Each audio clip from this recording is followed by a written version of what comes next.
Welcome into the new home of CBS News 24/7. Take this to the bank. When it's breaking, when it's community, you're going to see it when I see it. In fact, you see all these monitors here behind me?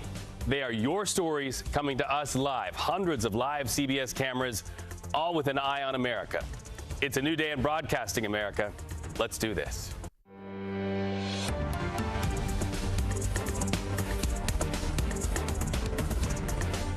Okay, so right off the top, let's start in Massachusetts. We're talking about the weeks-long murder trial of Karen Reed. It is now in its final moments. Here's why.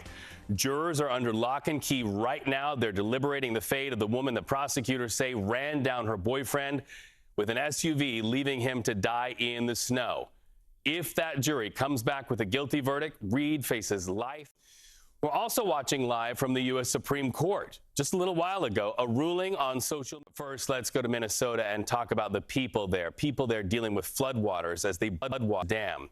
We're talking about a dam called the Rapidan Dam. It is in such a weakened state right now at this moment that this just into our newsroom. We have new footage this morning of the Rapidan Dam just south of Mankato. Take a look at this.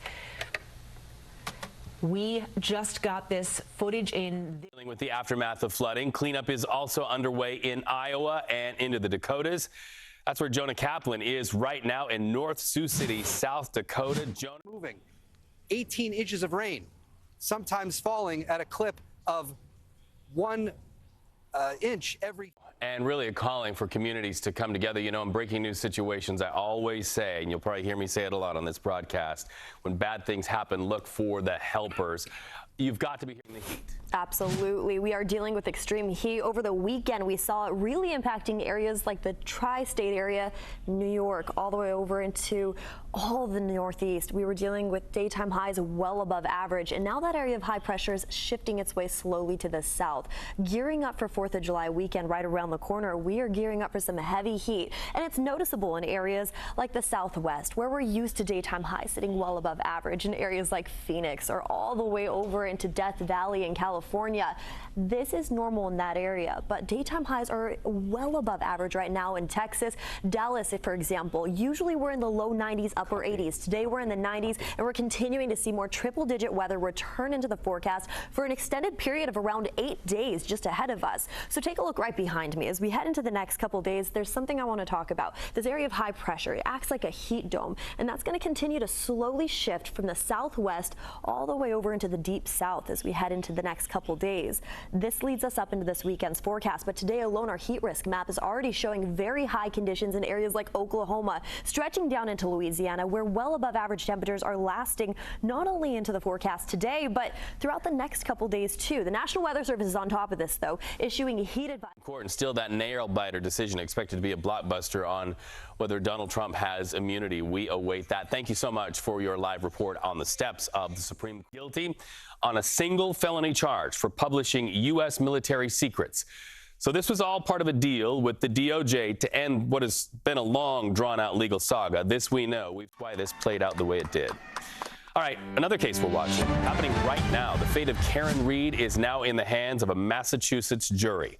You see her. Hey, new right now, President Joe Biden pardoning LGBTQ+ service members who were convicted of a crime under a military law based on their sexual orientation. So this is a big headline timed with Pride Month. You know, our nation's history has stories of lesbian and gay service members whose lives were destroyed. They were convicted of crimes under military law based on their sexual orientation. The effects of those convictions have lingered for those service members for decades in some cases, leaving criminal records and the stain of dishonor. So we want to get you right now to news of a brush fire burning just north of San Diego, California. California is a tinderbox right now. It's hot, it's dry, and it is fire season. So the one you're seeing here on this screen is only about 23 acres, but it is really urgent because it's near Del Mar Heights. A huge threat because those flames got very near to some homes. In fact, you see right there that cloud of smoke. That's from the sky. Water cannons having to go in from the sky to drop that fire retardant. It was a fierce fight to save the homes there. But firefighters say out with this flooding, they're continuing to expect more help along the way as we head into this week. Now, this comes at a time where more storms are expected as we extend into the next 48 hours. I'm going to turn the clouds on our virtual reality set right here so you can actually see in real time that system that's continuing to bring in more showers throughout the Midwest, stretching all the way down into the south. Let's drop this real fast. I want to show you what's going to happen for us as we head into the next 24 hours. Starting off with what's already happened. Storms have been continuing to track south for quite some time. This has caused flooding all the way up into Minnesota and Iowa. Now we're watching those storms continue to track south into Arkansas as we speak. And what's happening at this point, the severe weather outlook is showing slight and marginal risk widespread throughout the region. And we're continuing to keep a close eye on this, gearing up for a wet next 48 hours. Now there will be breaks of breath of fresh air as we're expecting as we extend all the way into the next 48 hours. Watch this time lapse right here. All the way into Wednesday evening we go. Showers move all the way down into Mississippi. We get that little bit of a break, and then heavy showers continue to move into areas like Iowa and West Florida. We want to get to that right now because this happened in just recent minutes. More than 100 Haitian migrants, including children, were taken into custody there at the water's edge. They arrived on what's called a flotilla, large sailboat there. Border Patrol, we understand, has begun the transportation process. Now, think about this. Haitian migrants leaving Haiti at a time when unrest in Haiti really is. CBS partner at WFOR in Miami to just sort of set the stage of what's going on, what those people are escaping. They're leaving a Haiti that is in tatters right now. In fact, our CBS partners in Kenya are reporting that Kenyan police force are on their way to Haiti to try to bring order to a place that has just been a deadly mess there. Such a difficult time in Haiti, and that's the reason why so many people are trying to leave. Once again, word out of Miami that so many Haitian migrants were now apprehended, and now they wait to see the fate of what is happening in their lives. They're going to see about that cap that the Biden administration has placed, about 1,500. If any more than 1,500 are waiting for asylum, they have to go back to their home country. So much more to report on that story. I'm Reed Cowan, coast to coast and streaming worldwide. You see all of these monitors? They're your stories. They're fired up in real time, and we're watching them come in. When news breaks, when I see it, you're going to see it. CBS News 24/7, covering your communities and the world. I'm back in just a few minutes.